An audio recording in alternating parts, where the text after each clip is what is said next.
Eu vou até recomeçar. Desculpem.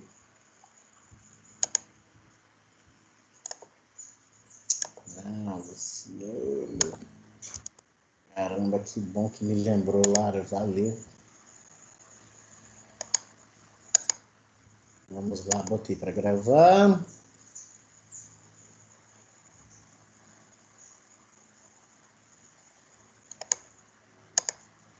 Botei para gravar. Muito bem. E aí, o cerebelo? Nós vamos passar esse. Bom, então eu falei com vocês, pessoal, que eu estou colocando aqui no primeiro momento lembretes. Eu já refiz esse PDF de slide, já coloquei lá para vocês. São lembretes interessantes a respeito do cerebelo, mas vamos passar adiante, né? O cerebelo é um dos constituintes do encéfalo, junto com o tronco encefálico, com o diencéfalo, com o telencéfalo. Origina-se da vesícula embrionária rombencéfalo, especificamente do metencéfalo junto com a ponte. E daí você entende muito porque da intensidade de conexão do cerebelo com a ponte. E localiza-se na fossa posterior do crânio, onde é separado do telencéfalo por uma prega de dura mater, uma projeção da dura mater, denominada tentório do cerebelo, que age ali como uma tenda realmente. Suas únicas comunicações com o restante do sistema nervoso dá-se-á por meio dos pedúnculos cerebelares, o superior, o médio e inferior, respectivamente com mesencéfalo, ponte e bulbo. É um órgão do sistema motor, pessoal. Isso é muito interessante. O cerebelo, nós já vimos que ele tem dinamismo, diversidade funcional, junto com cognição, com questões emocionais e aprendizado. O aprendizado motor e o aprendizado de outras coisas, de outros aspectos da vida. E, ao contrário do cérebro, eu aqui fazia uma menção a me reportar, guardar as coisas, os detalhes interessantes sobre o cerebelo, porque você não pode perder uma questão de prova, de concurso, de residência a respeito de cerebelo. Trabalha em nível inconsciente, é o cara que coordena a ação muscular, é o cara do aprendizado motor, é o cara do equilíbrio e do tônus muscular. Ou seja, isso na prática quer dizer o quê? O cerebelo não inicia e não mantém movimento. O cerebelo coordena, ele detecta situações vindas lá do córtex, do giro pré-central, área motora primária, e ele verifica, entre aspas, se há alguma inadequação no movimento, então ele corrige esses movimentos. O cerebelo trabalha em nível inconsciente. Uma vez que você aprendeu, e eu falava das habilidades de um cirurgião, de um procedimento de intubação do paciente, de uma canulação, um catéter vesical que você vai colocar ali, ou qualquer procedimento dentro da medicina que vá te exigir gestos motores acurados. Isso se dá com repetição, vai ficando automático. Por quê? Você aprendeu. O giro pré-central está lá, mas o cerebelo vai só, aqui inconscientemente você vai fazendo aquilo. Tem gente que acha que inconscientemente está tão perfeito e está, que aí ingere álcool, por exemplo, a direção. O que não é legal. Vai bagunçar a estrutura bioquímica do teu cérebro, do teu cerebelo, inclusive. Então, o cerebelo é o cara do movimento, ele é um mega cara. E a gente tem que ter atenção com isso. Olha aí, informações proprioceptivas, e nós já conversamos aqui que a propriocepção ela pode se dar de forma consciente e inconsciente. Essas informações proprioceptivas vindas de fuso muscular, órgão tendíneo de Golgi, os receptores nas articulações, nas cápsulas articulares, vão para o cerebelo a partir do sistema vestibular, orelha interna, cóclea, utrículo, aquela turma lá, dos receptores proprioceptivos e também de outros receptores gerais do nosso corpo. Esses caras precisam informar o cerebelo precisa posicionar bem a sua cabeça, os seus olhos. Para que haja, pessoal, coordenação, esse garoto cerebelo, por meio das vias extrapiramidais, e aí lá na fisiologia humana você vai ver um monte de via, né? Que são vias, vamos lá, colocar aqui num potinho. As vias extrapiramidais se dão entre os núcleos da base, tálamo, cerebelo e o córtex cerebral, né? O giro pré-central, as áreas motoras, enfim, extrapiramidais, né? Então, influencia os neurônios motores inferiores da via piramidal. Quem é essa? Via corticospinal anterior, via corticospinal lateral, né? Córtico-espinal, córtex para medula, certo? Via piramidal, vias do movimento voluntário. O cerebelo tem ali, ó, ampla influência nessa via. Até porque vocês sabem, lembram? O cerebelo vestibular, cerebelo espinal, cerebelo cortical. Modula esses neurônios com base nas informações aferentes que se registraram inicialmente. O cerebelo recebe essas informações vindas do giro pré-central, que vão para a periferia. Passa ali para ele, ele atua nos neurônios da medula espinal, nos neurônios motores inferiores. E aí vão impulsos nervosos para a musculatura estriada esquelética, vão de uma forma que os músculos trabalharão harmoniosamente para conjecturar o gesto motor. E aí o gesto motor vai ficar adequado.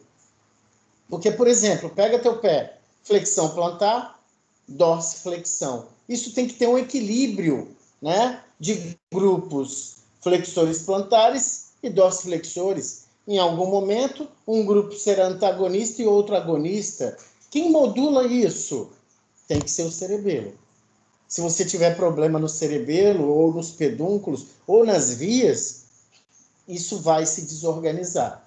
E em se desorganizando, a repercussão disso é motora. Você vai ter uma motricidade descoordenada, ataxias, dismetria, diadococinesia, tremor de intenção. Veja como é que nós vamos juntando estrutura, função e clínica. Porque você vai fazer testes com o teu paciente. Teu exame físico tem que ser lindo, tua anamnese tem que ser linda, para você ir buscando esses detalhes e lembrando do bom e velho cerebelo, se forem essas manifestações clínicas que o paciente te mostrar por meio do teu exame. E aí, sempre lembrando a vocês, o exame complementar imaginológico é complementar. É só para matar a charada. Então, nesse processo no qual a atividade motora foi coordenada pelo cerebelo, o cérebro teve a participação de quê? Iniciar e dar continuidade ao movimento. Então, as áreas motoras ali no lobo frontal iniciam e mantêm o movimento. O cerebelo é o cara que ajeita as coisas. Mas você não vai botar assim na prova, porque você tem um linguajar técnico, o cerebelo coordena as ações musculares, visando um movimento, um gesto motor adequado, apropriado. Aí fica melhor, né? A participação do cerebelo também cessa quando o movimento é encerrado pelo cérebro. Então, esses aspectos vão chamando atenção, como eu disse, para funcionalidade, para semiologia, para a clínica. O cerebelo não tem capacidade de iniciar qualquer movimento, certo? Seu funcionamento é sempre o de comparar os movimentos solicitados pelo cérebro aos músculos esqueléticos com os movimentos executados por estes, certo? O que o cérebro mandou para os músculos e como é que os músculos estão executando esses movimentos, essas contrações? E aí o cerebelo precisa coordenar ou não essas ações. Refina. Ou seja, quando o cérebro age na musculatura, uma cópia fiel dessa ordem é enviada ao cerebelo. Isso é sensacional. E aí o cerebelo, insisto, né, melhora o desempenho, né, a eficiência de um movimento. Porque se o movimento não é eficiente, meus caros, nós estamos gastando energia à toa. Nós estamos com questões relacionadas à má postura, por exemplo. Então, um paciente que tem movimentos irregulares, né, um paciente que não consegue colocar o dedo no ápice do nariz, né, ele tem tremor de intenção, ele não está com a sua movimentação adequada, e isso atrapalha sua vida pessoal, sua vida social. E isso causa sofrimento, e se a gente ficar propagando tudo que origina-se, né, de mazelas tão pequenas, entre aspas, vocês vão ver o quão complexo é o ser humano, já que vocês já sabem disso muito bem até. Então, meus caros, a abolição súbita, acabou a função do cerebelo, jamais resulta em perda de movimento, jamais resulta em paralisia. Isso é um outro dado que às vezes os caras colocam lá nas alternativas diversas, e se você não se ligar, você perde a questãozinha. Não vai perder a motricidade voluntária se você tiver uma abolição, uma eliminação da função do cerebelo. Compromete o quê? Claro, se a gente está falando de refinamento de movimentos, de coordenação de ação muscular, de aprendizado motor, o que você vai comprometer numa lesão de cerebelo, um comprometimento da função do cerebelo? A harmonia dos movimentos. Movimentos desarmônicos, incoordenados. Pronto, você pensa logo nisso. Porque com o tempo, pessoal, vocês vão vivenciando práticas clínicas. Tem gente aqui que já acompanha médico, né? Agora pode estar meio difícil por conta da pandemia, mas à medida que você vai acompanhando o médico e sua rotina, aquilo ali vai ficando, você vai pegando assim. Você só tem que ter o cuidado para você não ficar prático demais, porque você ainda está na academia, você ainda está entre os muros científicos, né? Não pegue tudo prático. A ideia é legal que você pegue porque você está vivenciando uma rotina. Agora, cuidado para você não escorregar na praticidade que não é, às vezes, muito bem-vinda na cientificidade. Olha aí, vocês foram convocados no último tutorial de percepção a dizer, né, a respeito de que situações podem advir do comprometimento da função cerebelar. Ataxia, incoordenação de movimentos. Dismetria, o indivíduo perde, né, o senso de distância. Imagina um paciente com dismetria, né, atravessando aquela avenida larga que eu sempre exemplifico, né? Ixi, vai correr perigo.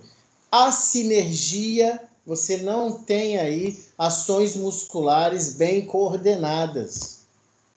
Então, o indivíduo parado pode aparecer ali com movimentos, né, que não são sinérgicos, não estão harmoniosamente executados.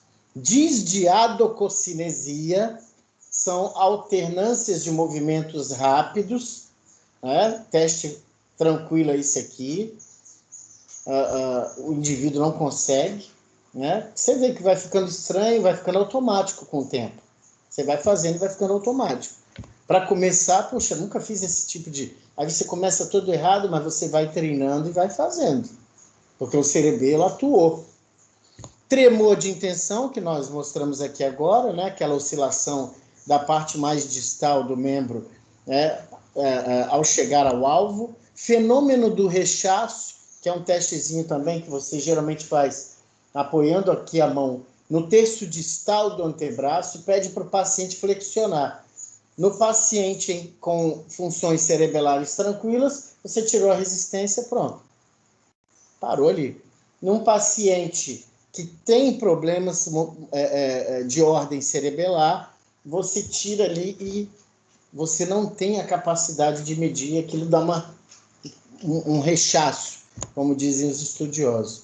Hipotonia, claro, se o cerebelo mexe com tonicidade muscular, lesou, ele vai ter problemas com tônus muscular. Fala escândida, é aquela fala pausada. Eu falo uma coisa aqui, eu tinha um professor assim, eu falo aqui, oi pessoal, tudo bem? Então, falas pausadas com intervalo, né, que ainda mais nos dias de hoje, com tudo muito acelerado, incomoda. Você fala, é a fala escândida. Incapacidade de determinar ou de discriminar o peso, né, de objetos que te coloquem na mão. Imagina, né? Isso aí é receptor, inclusive os articulares. Né? Essas situações podem vir de lesões do cerebelo e de seus pedúnculos cerebelares. Então foram aí lembretes, né, a respeito de aspectos relacionados ao cerebelo que você, assim, não pode esquecer.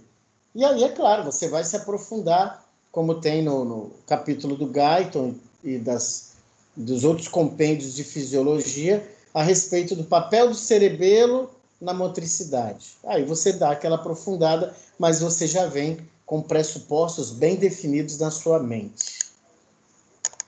E aí, relembrando aquele nosso encontro corrido, né? Que cerebelo foi dado junto com o diencéfalo.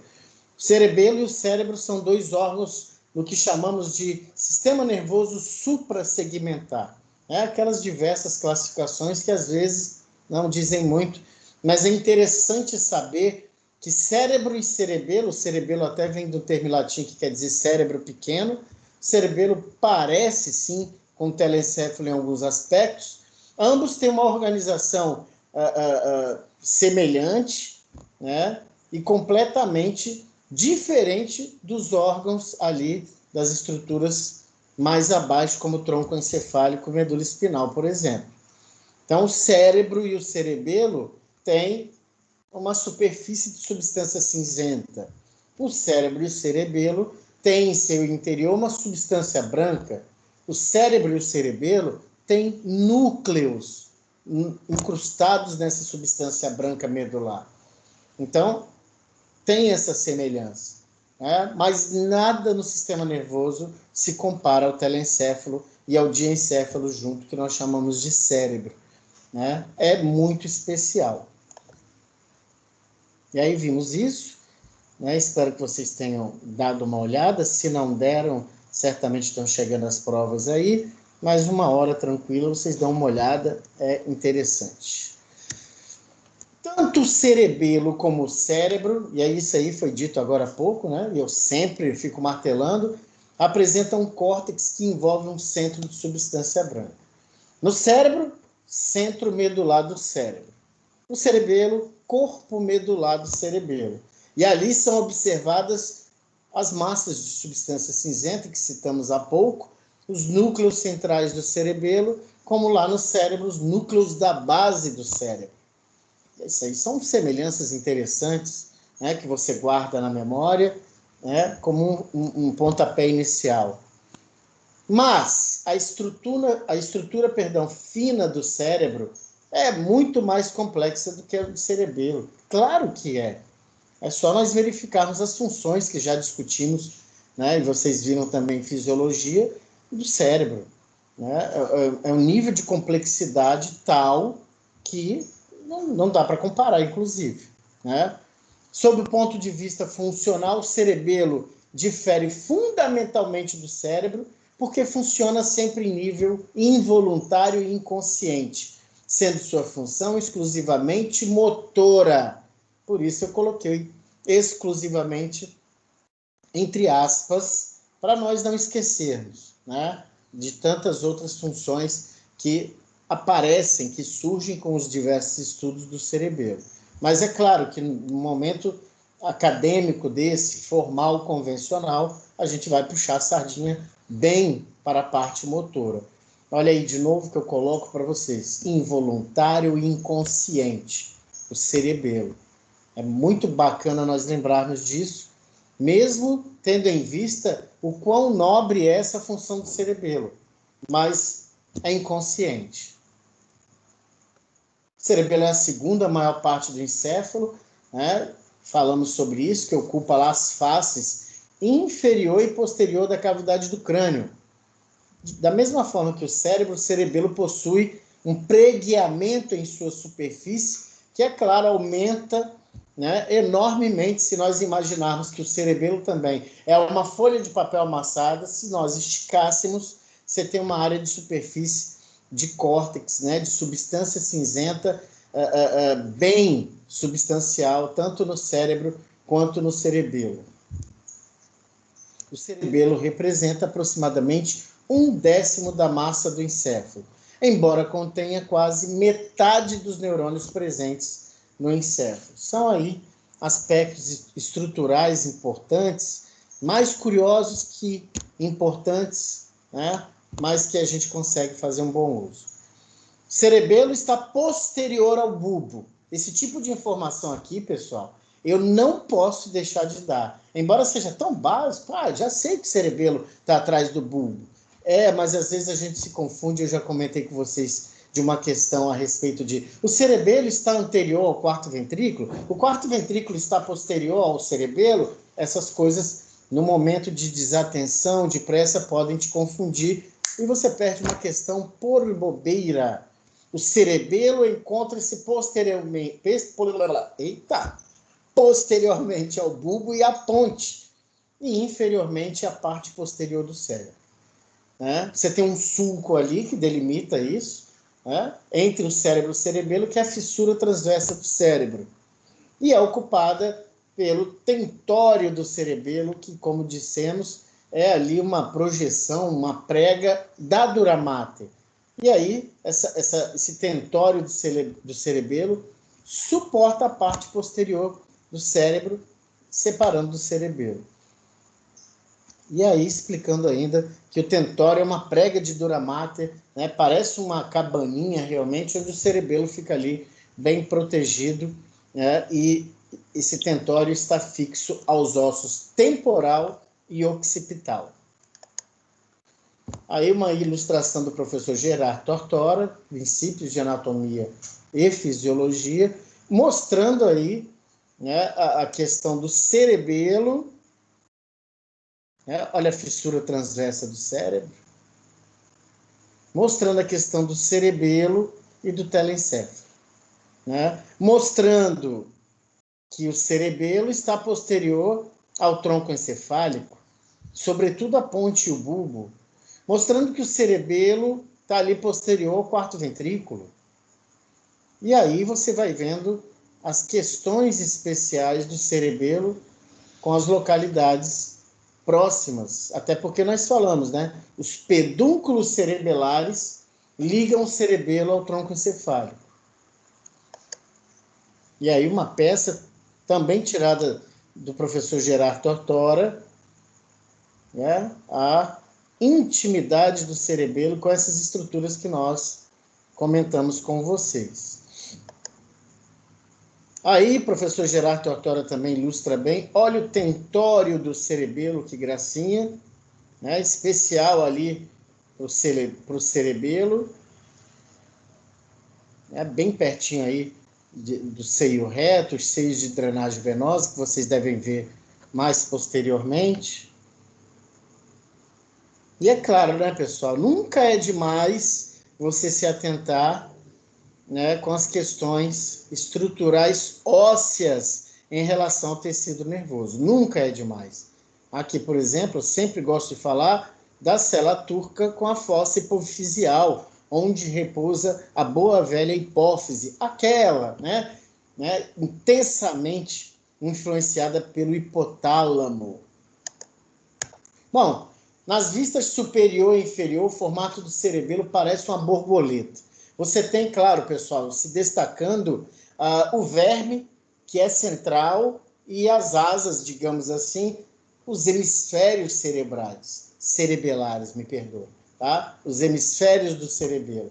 Então, essa disposição muito interessante do cerebelo ela tem ali seccionada, é uma forma, né, separada, delimitada por fissuras, que são fendas mais profundas do que sulcos, nos diversos lóbulos e lobos, né, lobo anterior, posterior, lóbulo flóculo nodular, e enfim, tantos outros que, a princípio, o que te chama a atenção? Um verme e hemisférios do cerebelo projetados lateralmente.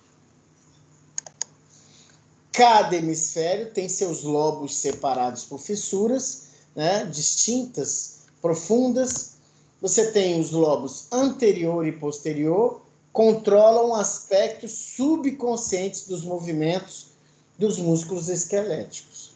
O cerebelo é sempre informado do que você está executando, né, sob o aspecto motor. O lóbulo flóculo nodular, mais inferiormente colocado, contribui para equilíbrio e estabilização dos estados posturais. Isso aí, é claro, pessoal, vendo de uma forma geral, tá?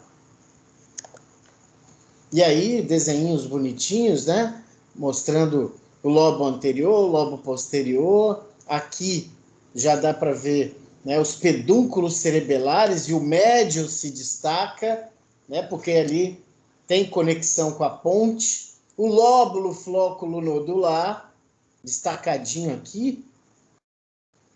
Então, você tem aí essa visão macroscópica da coisa. Certamente, na histologia, você vai se aprofundando lá, né, com as questões celulares, principalmente. A camada superficial do cerebelo, como já dissemos, é o córtex do cerebelo. Consiste de quê? De que é feito? Né? Sempre aquela questão que eu acho muito importante. O que é, do que é constituído, se localiza onde, para que serve? Fecha esse quarteto de perguntas que dificilmente você vai tropeçar ou gaguejar em alguma resposta. O que é? É uma camada superficial de substância cinzenta, o córtex do cerebelo, né? E está constituído, disponibilizado estruturalmente numa série de cristas paralelas chamadas em conjunto de folhas do cerebelo. Então, o que é córtex do cerebelo? É uma fina camada na superfície do cerebelo de substância cinzenta. E aí é claro que você pode fazer uma analogia breve, uma comparação com o córtex, né, cerebral.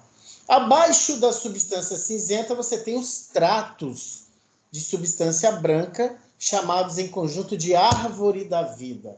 A árvore da vida, então, se designa a substância branca e seus tratos, né? Os tratos, inclusive, é uma outra peculiaridade.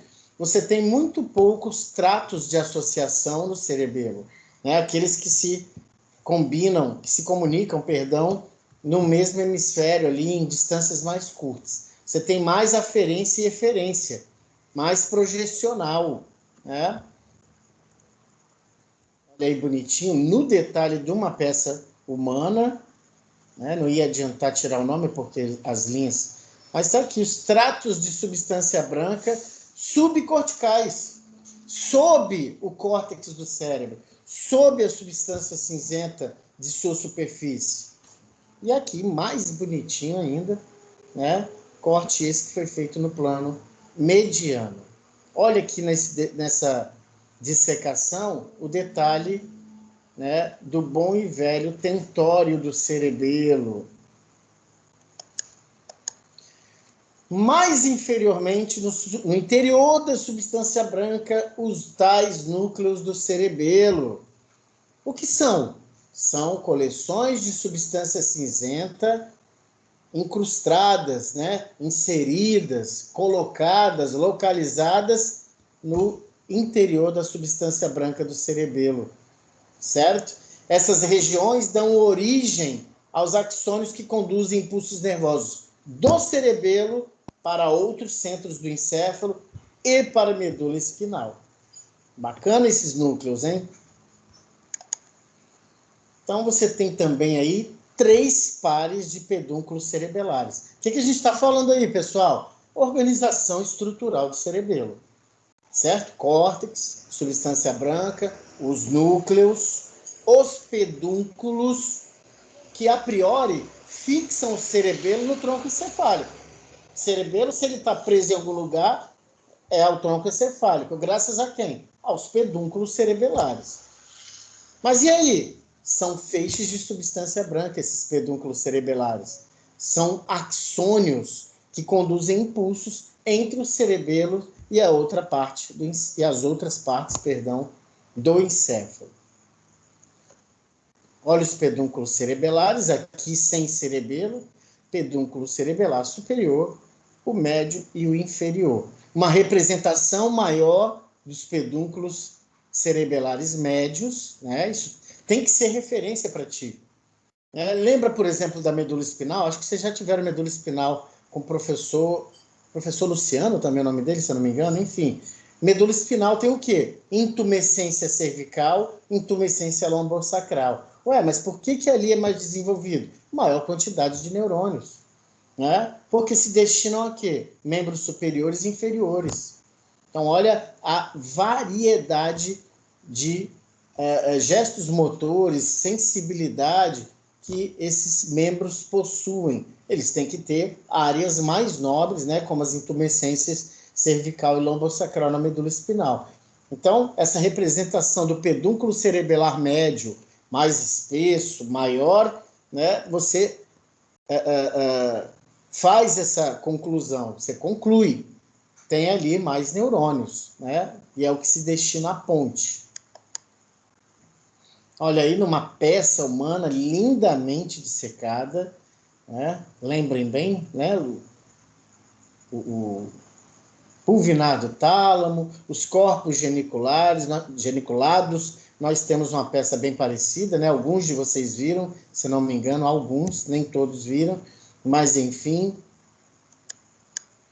Bom, os pedúnculos cerebelares inferiores, meus caros, conduzem informação sensitiva do aparelho vestibular da orelha interna e de próprios receptores espalhados em toda a economia do corpo humano, para o cerebelo, obviamente. Bacana? Conduzem informação sensitiva do aparelho vestibular dentro da orelha interna, lembrem disso, tá? Seus axônios se estendem do núcleo orivário inferior lá no bulbo e dos tratos espinocerebelares, né, da medula espinal até o cerebelo. Belê, por isso que você tem, lembra? Cerebelo vestibular, cerebelo espinal. Os pedúnculos cerebelares médios, reiterando, são os maiores. Seus axônios conduzem impulsos para os movimentos voluntários. Caramba, aqueles que vêm das áreas motores do córtex cerebral. Olha aí, o cerebelo cortical, né? Que ainda você vê em alguns livros, cerebelo pontino. Lá na minha apostila meu roteiro de aula prática, eu corrigi um e ficou um lá ainda, cerebelo pontino. Para muitos de vocês eu pedi que corrigissem cerebelo cortical, para você lembrar da significância dessa área aí dos pedúnculos cerebelares médios. Porque os axônios dessa área conduzem impulsos para os movimentos voluntários. Então tem a ver com o quê? Com o córtex cerebral, sua área motora, lá no lobo frontal. E aí, para os núcleos da ponte, por isso cerebelo pontino, mas não é mais, cerebelo cortical. Dos núcleos, os impulsos passam para o cerebelo. Lembra que nós falamos que a resposta apropriada que vem do córtex motor, tipo, vem uma cópia fiel para o cerebelo ver se está tudo bem, para ver se ele não precisa fazer ajustes. Então, olha aí, isso aí está traduzido nos pedúnculos cerebelares médios.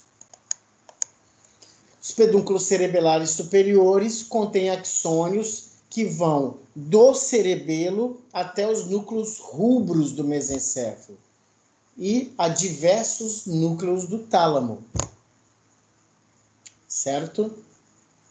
Então, você tem aí esquematizado o papel dos pedúnculos cerebelares e a conversão disso para funcionalidade. Cerebelo vestibular, cerebelo espinal, cerebelo cortical.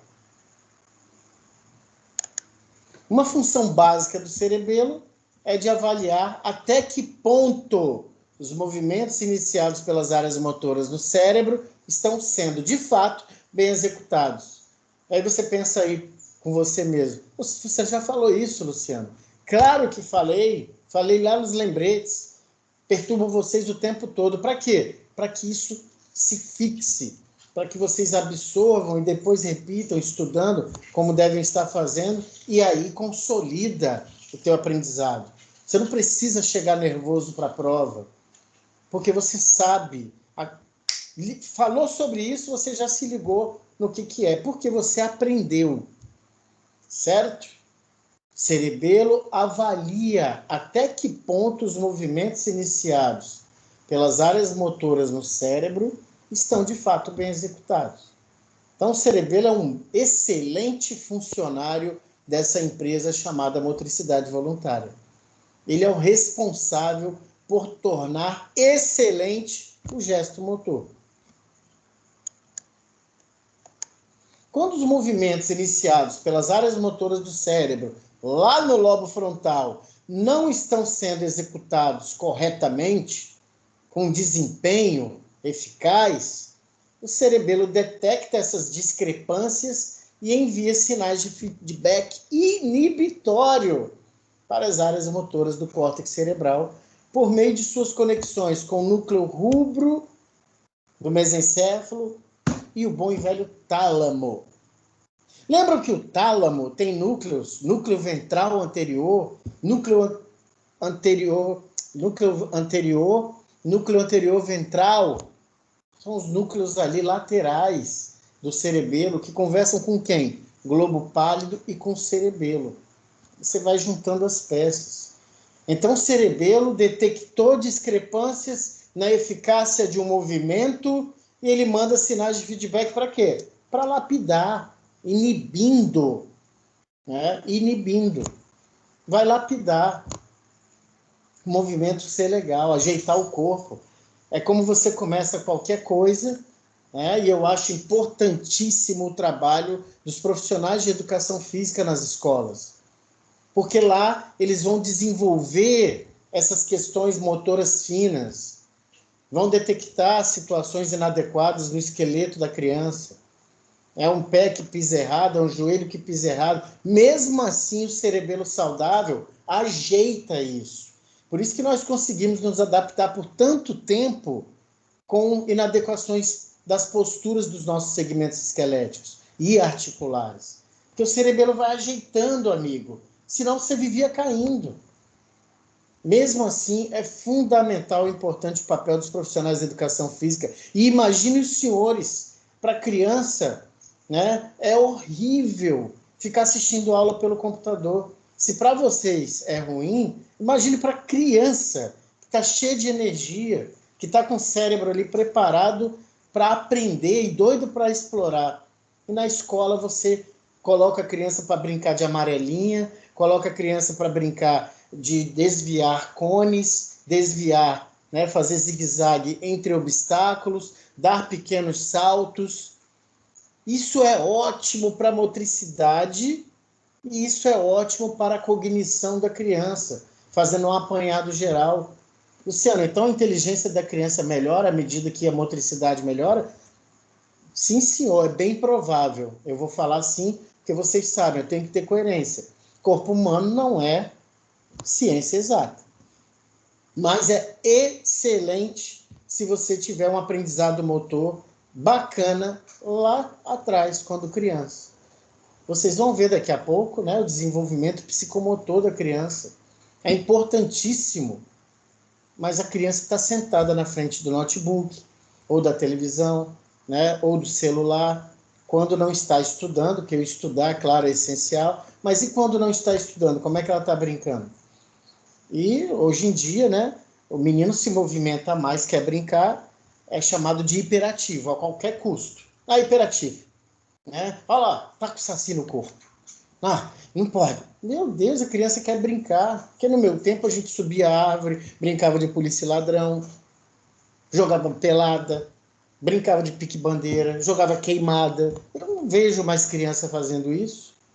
É claro, por conta desta pandemia também, mas relembrar o quanto isso é importante. Porque senão a criança vai cair, vai ter problema de coluna.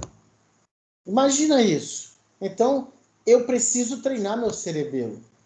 Os profissionais da educação física também já estão colocando, né, com cuidado, eu imagino, crossfit para criança, natação para bebê, que quanto mais você aguça o cerebelo, né, nessa questão aí que nós estamos falando de endireitar movimentos, de torná-los mais eficazes, vai ganhando também a representação intelectual, com certeza.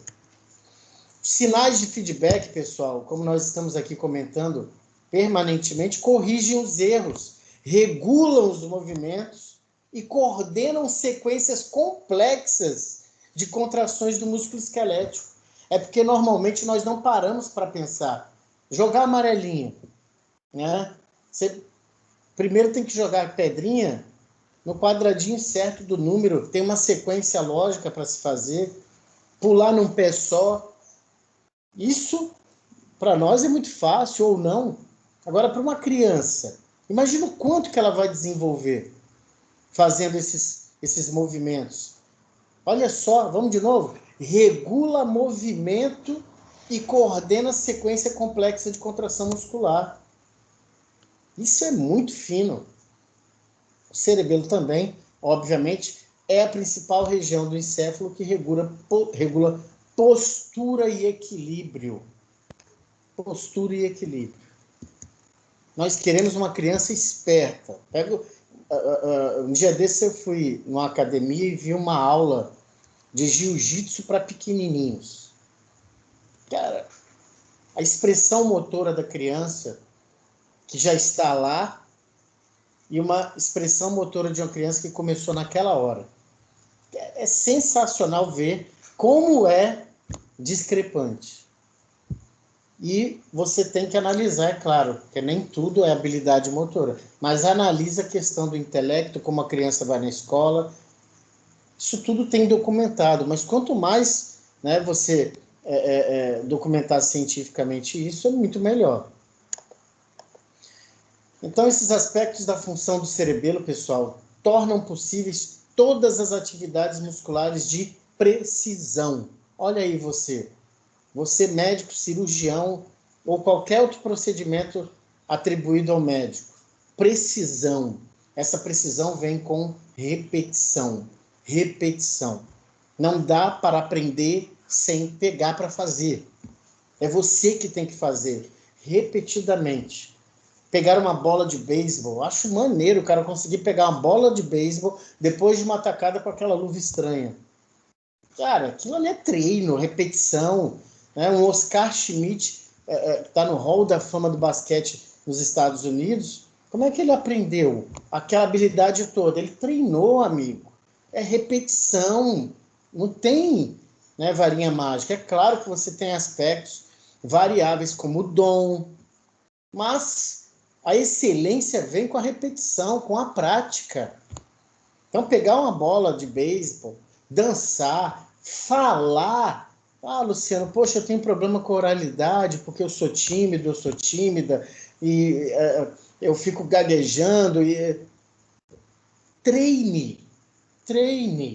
Eu falo para vocês, quanto à questão de uma terminologia, e eu estou sempre perturbando vocês com terminologia anatômica, treine, escreva o nome, leia o nome, fale o nome, use o espelho, porque você vai ver, às vezes, coisas que te incomodam, você vai retificar, e aí você vai melhorar. Falar é uma expressão motora. Então, você vai melhorar isso treinando, né? Aí vem seu ato cirúrgico. Eu fico pensando nos cirurgiões plásticos, cardiovasculares e por aí vai.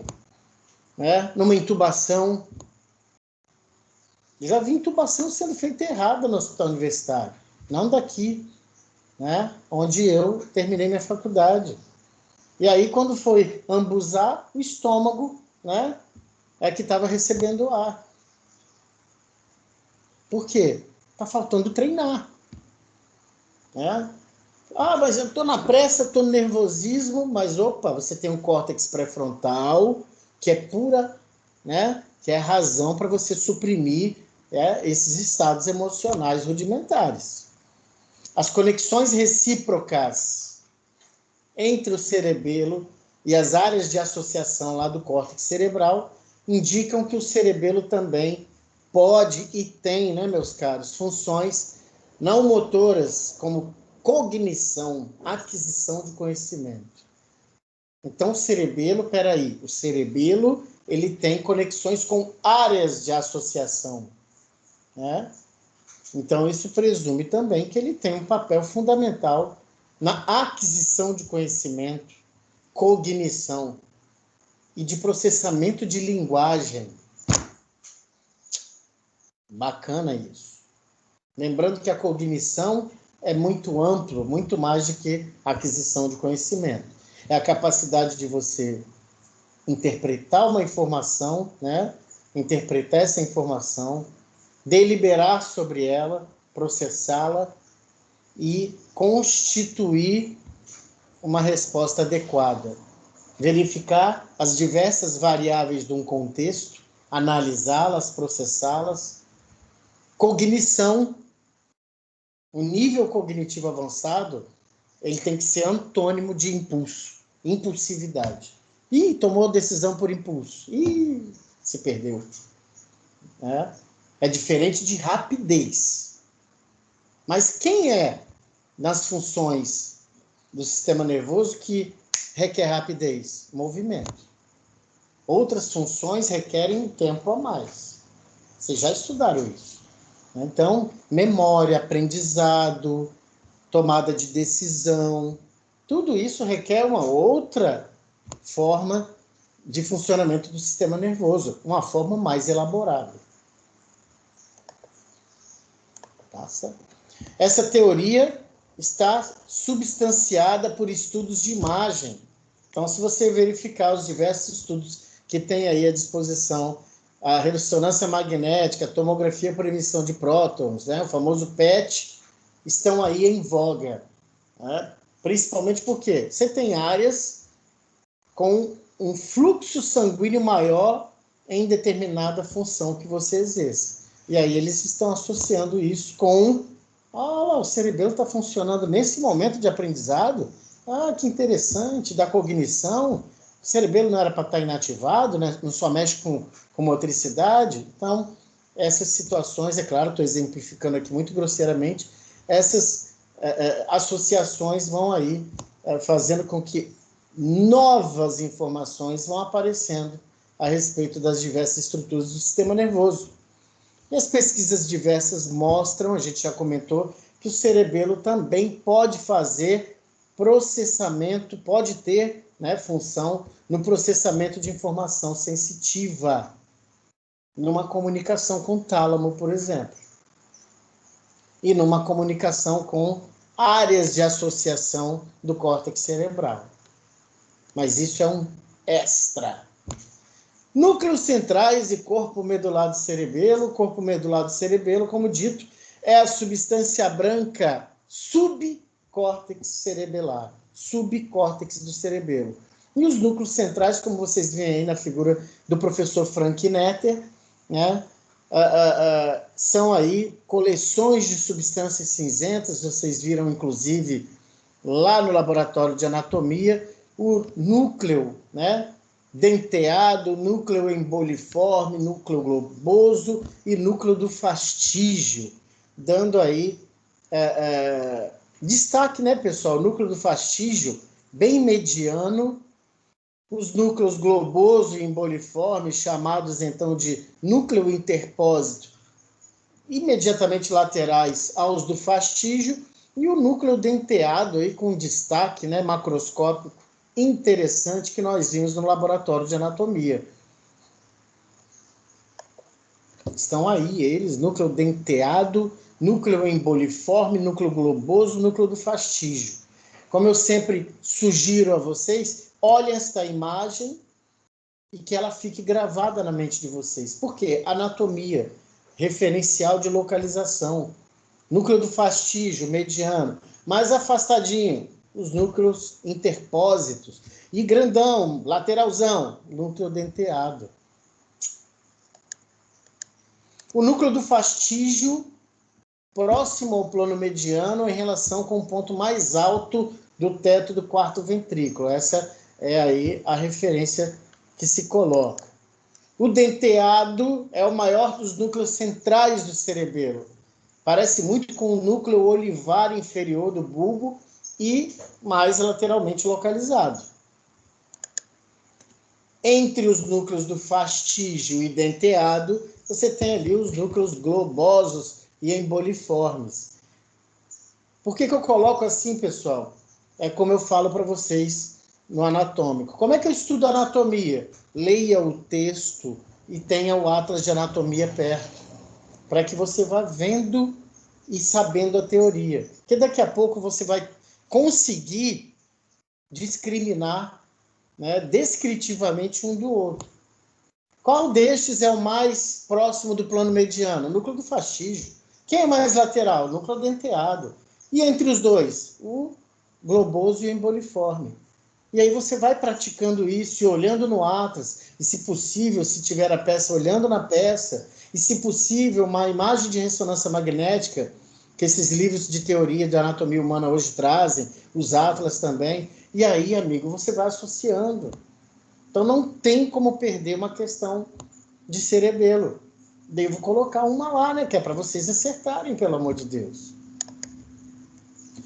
Cresceu, deu um zoom aí na figura do professor Netter, Frank Netter. E aí vocês vejam aí o quarto ventrículo, como ele colocou, como teto. Olha os núcleos, núcleo do fastígio, olha que a letrinha está diferente. Eu corrigi, eu sou chatão. Núcleo do fastígio, né? Os núcleos globosos e emboliformes. E o núcleo denteado. Pronto, você já sabe onde está. Nunca mais o senhor esquecerá, a senhora esquecerá. E os aspectos funcionais, né? Que são aqueles aspectos, aqueles elementos interessantes para que nós possamos fazer as devidas associações, manutenção do equilíbrio e da postura. Essas funções se fazem basicamente pelo lóbulo, flóculo nodular e pelo verme. Você conhece os dois, né? E eles promovem a contração adequada dos músculos axiais, do eixo. Lembram do esqueleto axial? Olha aí, quem mexe com isso, né? E os músculos fixadores, que são os músculos proximais dos membros, de modo a manter o equilíbrio e a postura normal. Vejam que são músculos trabalhadores demais. Os caras do eixo, do esqueleto axial, que mantém postura. Repito, para eu colocar a minha mão nos diversos níveis e lugares, eu preciso ter bons músculos fixadores. Senão, quem vai colocar minha mão? Então, isso é cerebelo. Né? Manutenção. E pensem lá nos eretores da espinha, aquela turma toda que mantém tua postura. Certo?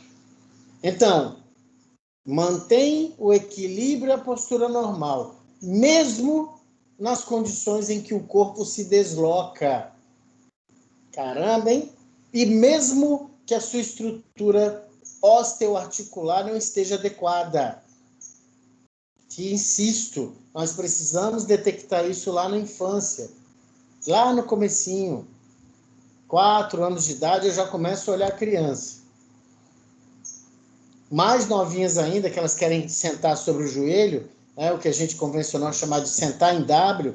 Amigo, se eu sento em W, o menino quer mais estabilidade postural, mas ele tem que conseguir isso com a musculatura eretora da espinha dele. não com sentando em cima de joelho dobrado e medializado, né? Então, desde cedo, a gente tem que ver a saúde do gurizinho, né?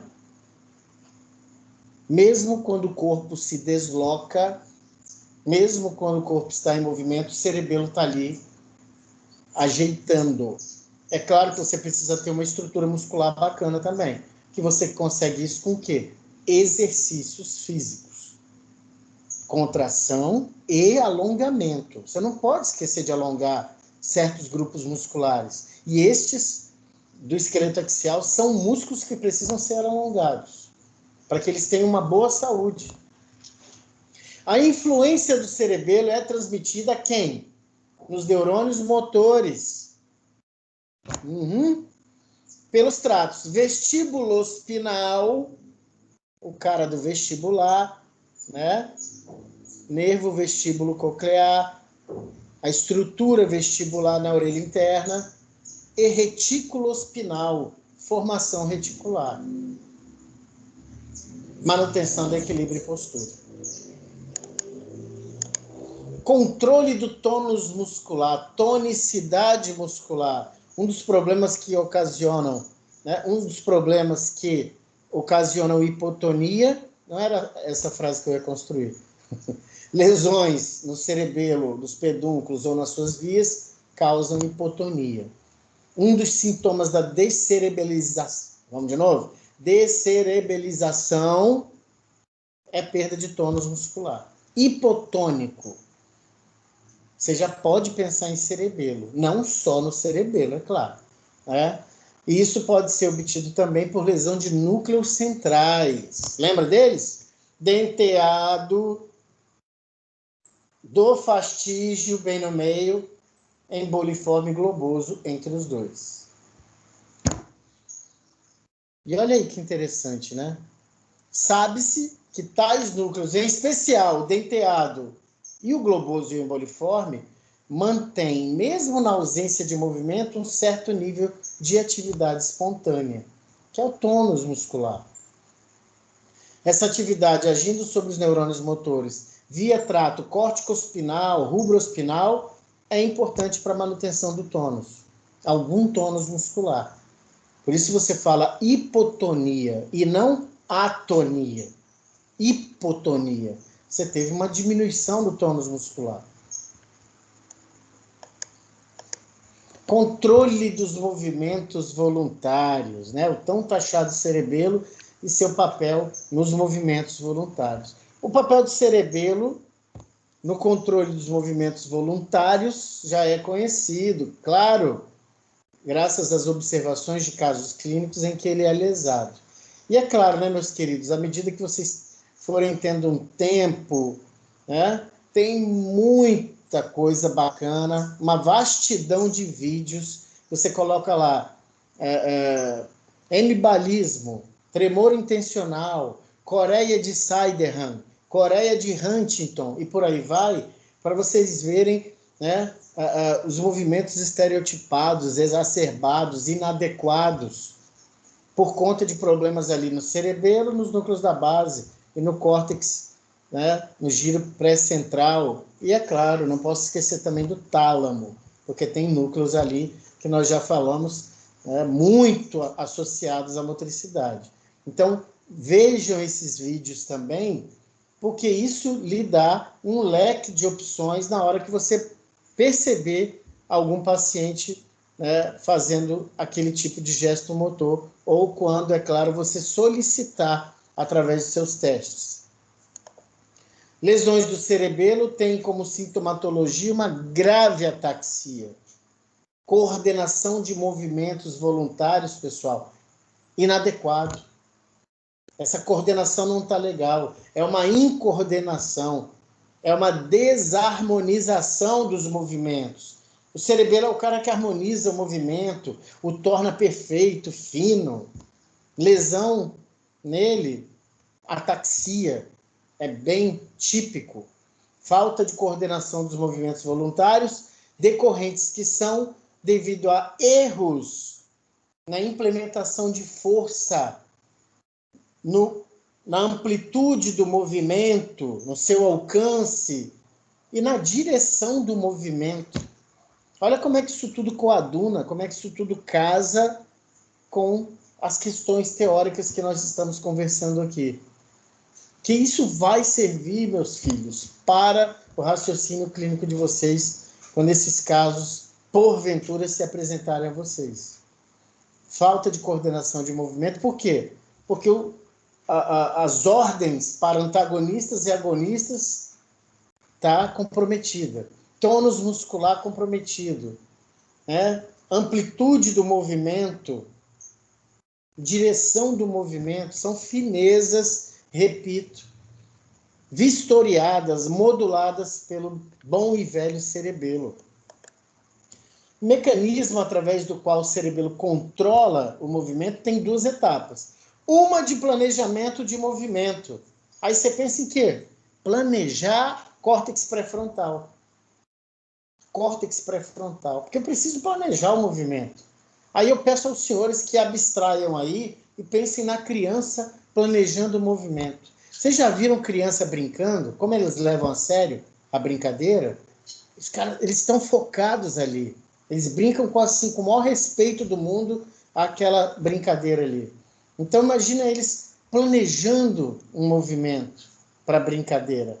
É o simples fato de pegar terra de um lugar e colocar num recipiente. Né? Isso tudo requer planejamento. Porque a criança olha, planeja, e isso está mexendo com as sinapses deles, com a inteligência deles. Porque se você é criança bem pequena, você pegar um negócio e colocar certinho dentro do recipiente, é para bater palma. Planejamento do movimento. E a outra, correção do movimento, este já em execução. É muito bacana, insisto, em ver uma criança começando o movimento, ou você ensina uma brincadeira a ela, no começo está meio estranho, desengonçado, e depois como é que vai melhorando. A própria deambulação, normalmente aos 12 meses, né? Então, você vê que é tudo torto, as bases estão alargadas, e aí vai melhorando, daqui a pouco está correndo. E aí eu não posso esquecer de falar do andador. Não bota a criança em andador, né? Você coloca a criança em andador, você está forçando uma barra, falando de forma mais tranquila.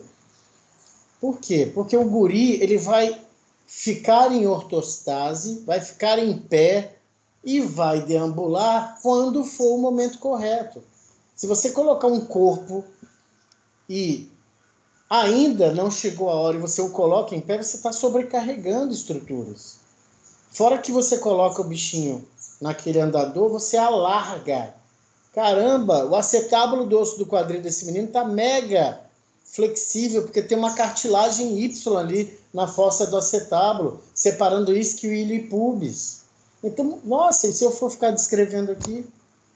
Então, alimente o desenvolvimento psicomotor, né?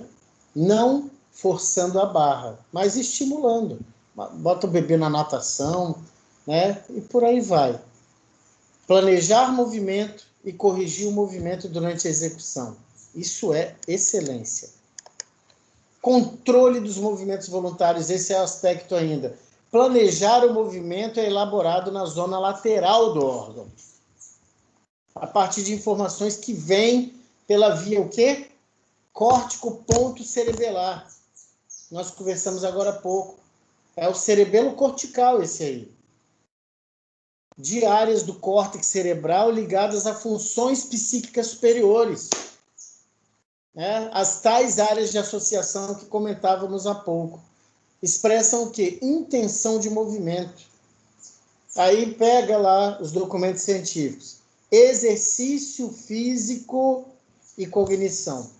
Exercício físico, prevenção de doença de Alzheimer. E por aí vai. Entender isso aí, pessoal, é essencial. Planejar o movimento vem da zona lateral do cerebelo, informações que vêm deste trato aí, a via córtico ponto cerebelar. Vem do córtex, olha lá. funções psíquicas superiores, que é elaborar uma decisão, planejar um movimento, é você mexer com o seu córtex pré-frontal. Né? Porque é igual o exemplo do trânsito que eu falei com vocês. Se você parou no trânsito e por algum motivo você se atrapalhou ali e alguém já buzina atrás de você e você bota o dedo para fora, isso é um gesto motor que você planejou fazer ou você fez por impulso. Devido ao quê? Estados emocionais rudimentares, raiva, agressividade. E o outro, por que buzinou atrás? Por que não teve paciência? Gesto motor. Foi planejado? Não, não. Buzinar na frente da casa das pessoas eu já não acho educado, né? Para que isso? Hoje em dia tem celular, chama, interfone. Então, desde cedo, a criança ser estimulada à diversidade de gestos motores é muito legal. E isso é trabalhado lá na escola, né? Atividades psicomotoras. Eu tive essa disciplina, psicomotricidade, na minha graduação. E era complementar. Hoje em dia, nem sei como é que está a psicomotricidade. Mas remete à função de planejar, de elaborar pensamento. Então, é claro que é ótimo para as questões cognitivas, intelectuais, emocionais do nosso cérebro. Eita, outro pulou.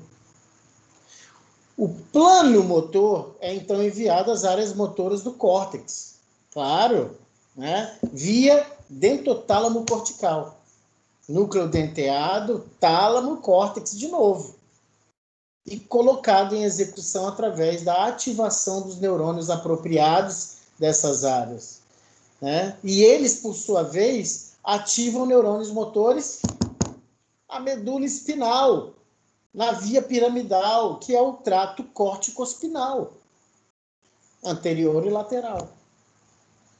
Via piramidal, neurônio motor. Olha só a conexão, córtex e medula. Claro, o cara controla a expressão motora em sua excelência.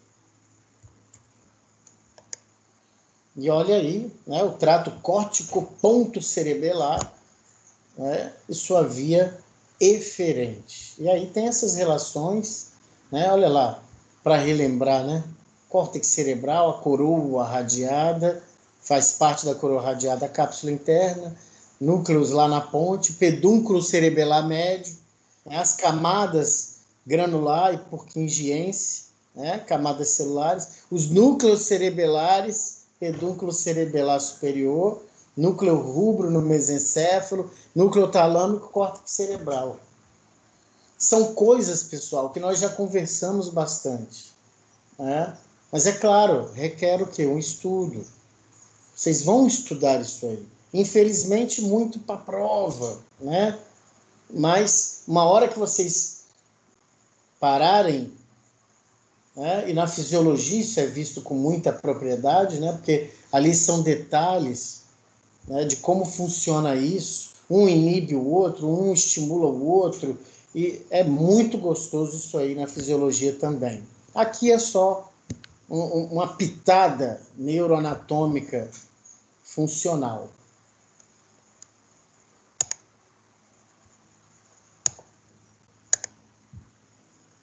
10:17, até que...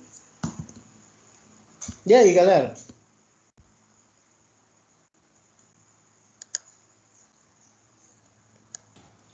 Professor,